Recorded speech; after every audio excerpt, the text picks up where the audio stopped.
I've really been in the mood to draw some spooky stuff, and Halloween is only 4 months away at the time I'm recording this, so it's basically right around the corner.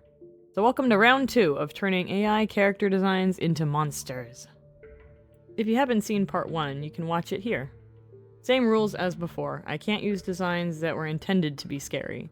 I have to make what's uncanny about them monstrous. Which, if you've seen some of these designs, it shouldn't be too hard. This is the first one I chose. Other than the usual AI jankiness, there's not too much off-putting about this character, other than that third eye. But the concept of a cute girl who's really a poisonous mushroom is pretty creepy. I know that this particular mushroom isn't really deadly, but I wanted to lean into the idea of these nymph-like creatures, who look sweet and innocent, but if you let them too close to your camp, they'll poison your food and water. And if you happen to ingest any of the poisoned food and get sick, they'll hover at the edges of your camp like vultures, waiting for you to die so they can feed on your corpse.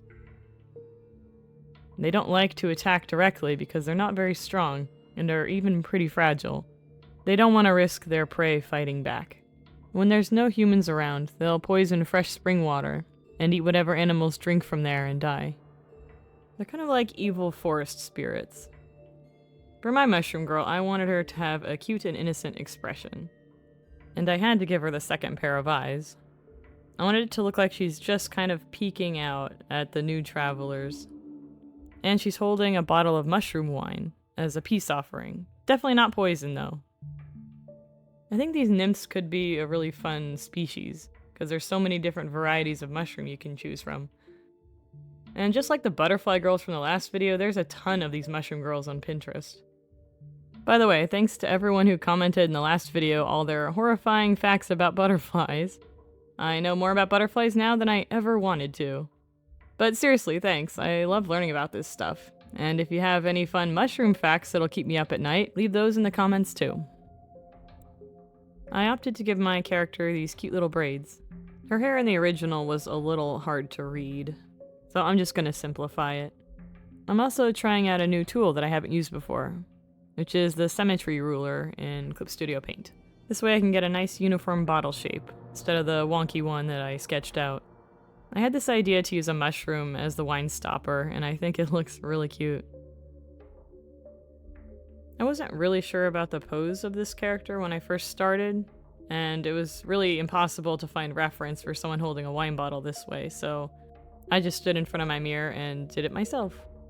Pro tip, if you can't find the pose, just do the pose yourself. I actually got a big standing mirror specifically to help me figure out poses. It's been really helpful. So for her dress, I wanted her to have these kind of torn looking ruffles. I mean, she lives in the woods, so her dress is a little torn and scuffed. And I gave her a bit of an underskirt just so that I could have a secondary color, just to break up the cream color a little bit. I was originally going to have her wearing shoes like she is in the original image, but since she's a nymph who lives in the forest, I thought it would make more sense for her to be barefoot. And I gave her these little bands on her ankles and knee as an accessory. I thought maybe they could represent every time that one of the nymphs in their clan get a kill for their dinner, then they get to wrap another band around themselves. So I'm just gonna pick colors from the original. Her skin and her blouse were a pretty similar color, so I lightened the blouse and darkened her skin just a bit for some better contrast. Her dress also didn't make a ton of sense, so I raised up the bodice and gave her kind of a sweetheart neckline. And I added the dual tone to her skirt, which I really like because it mimics her mushroom hat. I think the colors from her underskirt were just because of the shadows in the original. To make it look like she's been living in the forest, I wanted to dirty her up a bit, have her feet and knees really dirty. Something you may notice is that I left her skirt white instead of using the red blotchy pattern that was in the original. And that's because when I saw it, I thought it looked like blood splatter. Nymphs are very messy eaters, and blood is just so hard to get out of those white clothes. Her eyes were already red and pretty creepy, so that was just good luck. But I also wanted them to glow a bit, because I'm going to add some harsher shadows later on. For now, I'm just going to do some basic shading. And I'm gonna give her some rosy cheeks too. I kind of wanted her to have a porcelain doll kind of appearance. And here I'm gonna add in some dramatic lighting. I was trying to make it look like she's coming out of the woods, so there's this dappled shadow over her face. I don't know how successful it is, but I tried. And for a more sinister look, of course I have her eyes glowing from under the shadows. And because the sun is hitting the glass bottle directly, I wanted to have some bounce light kind of shining back up at her face. And it let me add a spooky green undertone, which I think is just what it needed. And here's the final piece. I added a background to make it more apparent that she was coming out of the shadows of the forest. But I really like her. I think she's wonderfully spooky. This is the next one I chose, and I picked it because at first glance I thought that she had soulless pink eyes. Looking closer, I think her eyes are actually closed, and it's the way her hair curls that looks like the bottom of her eyes. Either way, it's bad design, so I'm gonna draw her how I first saw her. So the design kind of looks like she's some sort of pond priestess or something, but I'm going to take it a step further. I'm going to make her a skinwalker.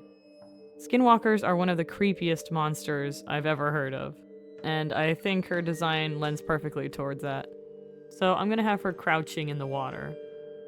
Maybe she's really protective of this area in the forest, some kind of natural pond or spring that she inhabits.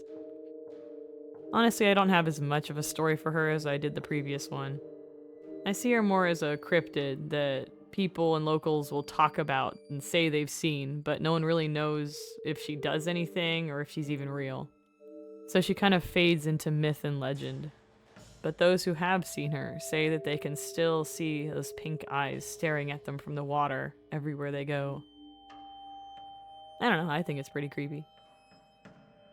So for her accessories, I wanted to give her not just the flowers, but also something a little more shaman-like, and something to make her a little bit creepier. So I added a mouse skull to the flowers. I think maybe she decorates herself with the little dead things she finds in her pond. I'm also going to add some leaves and foliage to her hair. And I remember that she has ears, so I have to add those too. Another detail that I noticed from the original is that she has these, like, green worm things coming out of the back of her head, which are super gross and weird, so I decided to interpret those as leeches. So I'm gonna add those all over her body. And I wanted her to be in a very cryptid, kind of crouching pose. But since she was wearing a dress, it was a little bit tricky to figure out. I didn't do all the details on the dress exactly the same as the original image. I added some more leaves and had her sleeves all torn up. I figure a skinwalker, maybe who's changing shape all the time, wouldn't have perfect clothing. Maybe that could even play into her backstory, like she was a priestess who protected nature, and to protect nature she needed to live forever, so she traded her soul using some kind of shaman ritual, and that turned her into a skinwalker. I also wasn't very happy with the horns that I gave her. I definitely wanted them to be different than the original because they were so weird and thick and lumpy. So I decided to just give her more realistic antlers. And I'm much happier with those. My usual process is to do nice thick outlines with the inks. But I have to admit, I do wonder what this character would look like in a more painterly style. I don't usually do heavy painting in my art just because I don't really enjoy it. I like doing the inking. It's one of my favorite parts of drawing. Even when I'm inking these nasty little leech worm thingies. And I probably could have spent more time rendering the flowers and the leaves, but I just like to keep it simple. And I mentioned this in another video, but when you see me just scribble randomly, it's not because I'm angry at the drawing. It's because I have Tourette's, and it just happens to be one of my drawing tics, unfortunately. I try not to let it bother me too much, and I leave it in because it would take forever to edit them all out, and I do edit out the worst of them, but I feel like this is kind of just me, and this is how I draw, and I think that's okay. Everyone's different.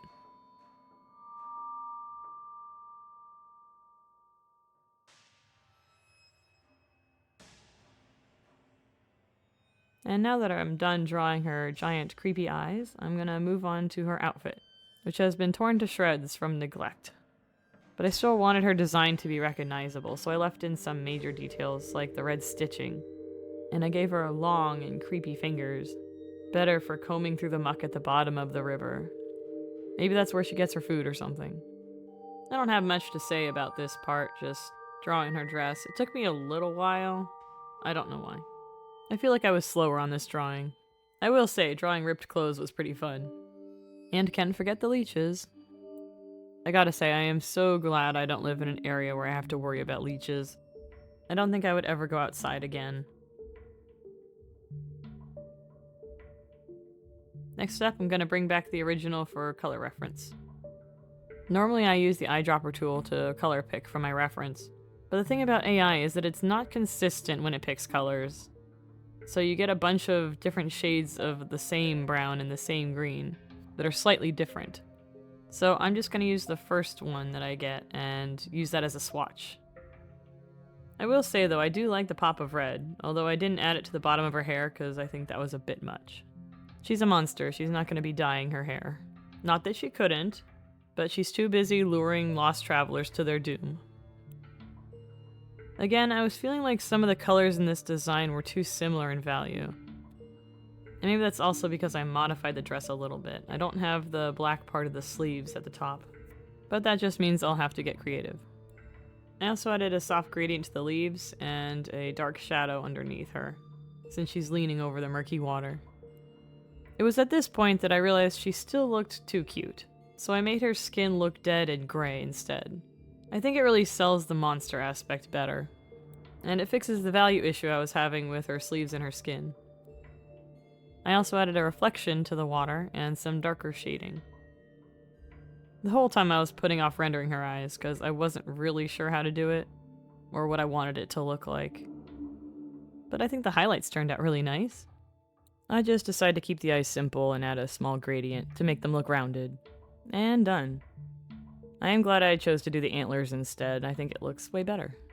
On to the last character. It might be a little cheatsy because she's clearly supposed to be a demon, but she's not supposed to be scary, so I think it counts. The reason I chose this one was because her hands, or lack of them, they're kind of just these black blobs that look like her flesh melted away. Initially I had an idea for this character, which I'll get into in a minute, but I just wasn't happy with how it was looking. It just wasn't reading monster to me. So I extended her limbs and gave her some demon legs to make her creepier. So the story I came up with for this monster is that she's a demon disguised as a human. But since humans aren't fireproof, whenever she uses her fire power, it burns her human flesh away, revealing her true demon form underneath. So she has to choose carefully when to use her powers, otherwise she'll be found out. I think at this stage in the drawing, she's pretty much used her fire power a little too much, and she's almost completely exposed as her demon self. I decided not to include her oversized jacket, and her clothes are kind of burned as well.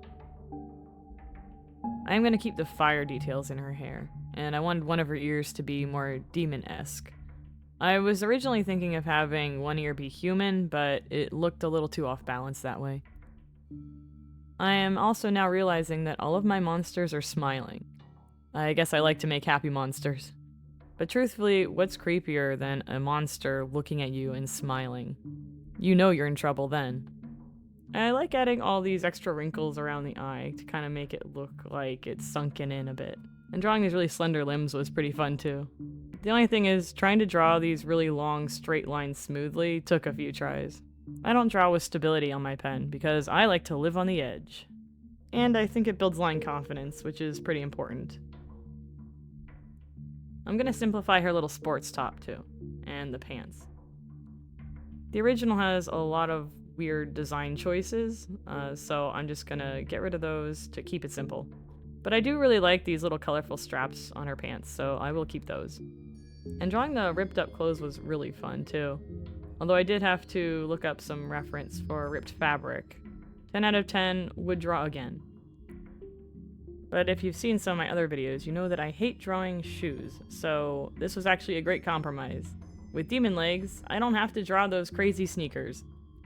That actually wasn't planned, but I'm considering it a happy accident.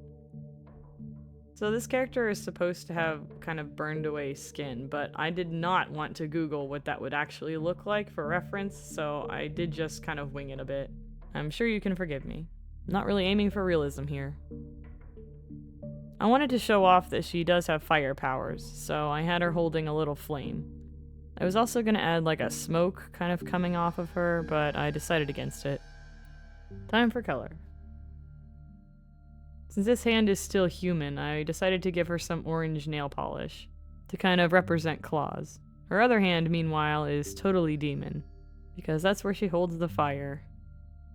I wasn't really sure what to do for her demon eye. I had a lot of options, and I knew I wanted to do something like firing orange, but a lot scarier.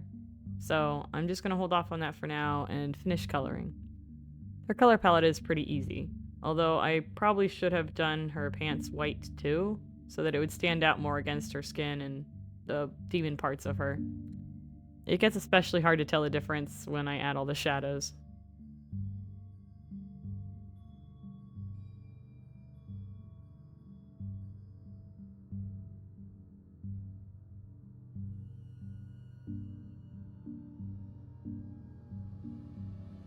I already knew going in that I wanted the fire effects to be part of the lighting, so I'm gonna shade her to match that.